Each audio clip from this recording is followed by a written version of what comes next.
और यह स्वाभाविक प्रक्रिया स्वाभाविक प्रक्रिया भाषा अर्जन के लिए औपचारिक शिक्षा की जरूरत नहीं होती।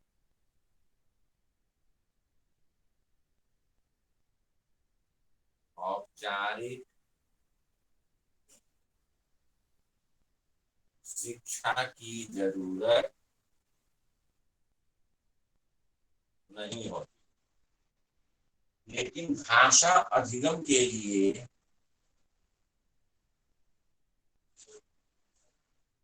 औपचारिक शिक्षा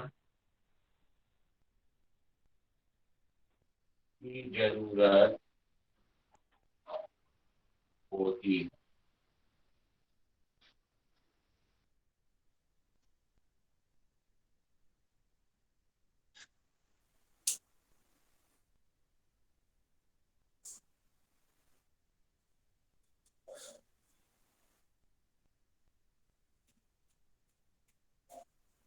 भाषा अब थोड़ा सुनिएगा, फिर लिखवाएंगे फिर आगे।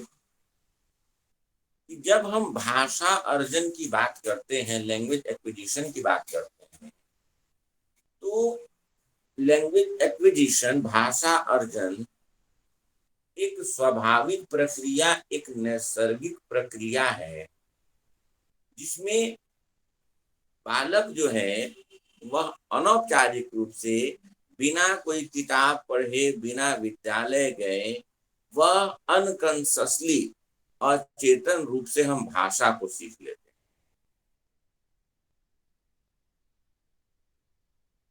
हैं।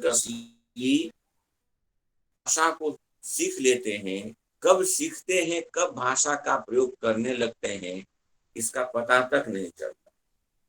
और इसके लिए न तो स्कूल की जरूरत है, न तो टेक्स्ट बुक की जरूरत है, न तो सिलेबस की जरूरत है, कुछ भी ना चाहिए। इसीलिए मातृभाषा को अर्जित किया जाता है, मातृभाषा का अर्जन होता है। आप सबकी मातृभाषा अलग अलग, किसी की मगही होगी, मेरी भोजपुरी है, किसी की मैथिली है, सबकी अपनी अपनी मातृभाषा। मातृभाषा मतलब घर में बोले जाने वाली भाषा, माँ की भाषा। तो बालक मातृभाषा जब सीखता है तो उसके लिए कोई टीचर, कोई ट्यूटर, कोई स्कूल, कोई टेक्स्ट बुक, किसी चीज की जरूरत, व्याकरण की जरूरत। लेकिन जब भाषा अधिगम की बात करते हैं तो भाषा अधिगम होता है विद्यालयों में किसी विशेष भाषा की शिक्षा देना।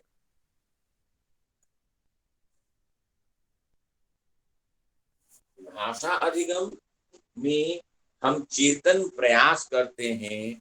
चेतन प्रयास का मतलब हुआ कि प्लानिंग के साथ सोच समझकर भाषा सिखाई जाए,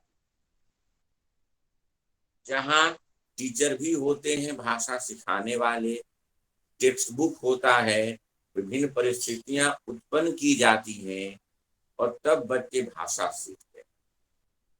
तो जो विद्यालय की भाषा है या द्वितीय भाषा है, उसको सामान्यतः हम सीखते हैं, अधिगम करते हैं।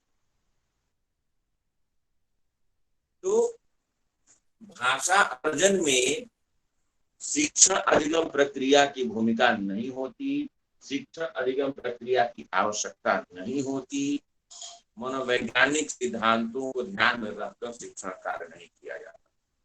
लेकिन भाषा अधिगम में मनोवैज्ञानिक सिद्धांतों का ध्यान रखा जाता है और मनोवैज्ञानिक सिद्धांतों को ध्यान में रखकर भाषा सिखाई जाती है, बच्चे भाषा सीखते हैं। ठीक है। जी सर।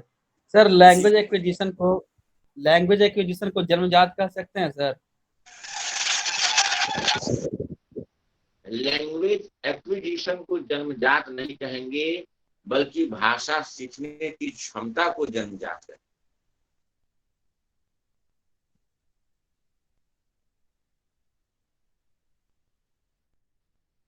भाषा अर्जित करने की क्षमता जन्मजात होती है।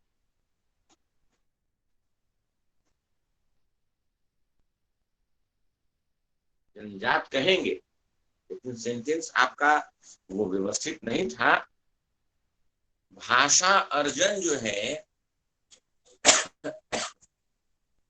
स्वाभाविक प्रक्रिया है, जन्मजात प्रक्रिया है, और भाषा सीखने की क्षमता जन्म से होती है। भाषा अर्जित करने की क्षमता जन्म से होती है। इसीलिए आप देखिए कि बच्चों को जैसा माहौल मिलता है, बालक बिना स्कूल गए वो एक या दो तीन भाषाओं को बोलना भी सीख जाता। अगर हम, मेरी घर की भाषा है भोजपुरी, अगर हम नौकरी करने चले गए साउथ में, वहां मेरे बच्चे का जन्म हुआ, घर में वो सीख लेगा भोजपुरी, पास पड़ोस में निकलेगा वहां से तेलुगु मलयालम में सीख लेगा, स्कूल जाने की जरूरत नहीं।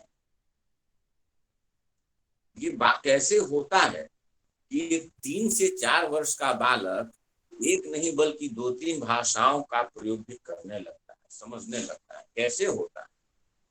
तो भैया ये होता है जन्मजात क्षमता के कारण। बच्चे भाषा अर्जित करते हैं। तो घर में अगर हम भोजपुरी बोलना सीखे हैं वह अर्जन है, लेकिन जब विद्यालयों में वही भोजपुरी सीखने जाते हैं, वहां भोजपुरी का व्याकरण पढ़ते हैं और भोजपुरी भाषा के को सीखने के लिए और भी कुछ प्रयास करते हैं, तो वो हमारा भाषा अधिगम कहलाएगा। यहाँ से एक प्रश्न तो एकदम रहता ही रहता है। सर एक सवाल पूछना है। ये अगर माता पिता अलग अलग भाषा बोलते एक ही घर में और बच्चा उन दोनों सीखता है तो वो भाषा अर्जन कहलाएगा या अधिगम? अर्जन कहलाएगा भाई, अधिगम क्या कहलाएगा? कंफ्यूजन क्यों हो गया भैया? अब ये कंफ्यूज करने लगे।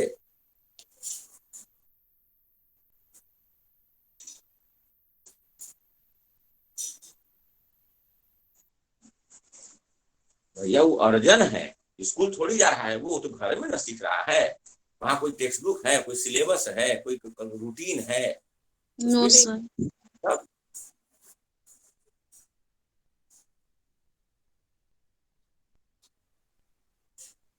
चलिए अब आइए देखते हैं सिद्धांत।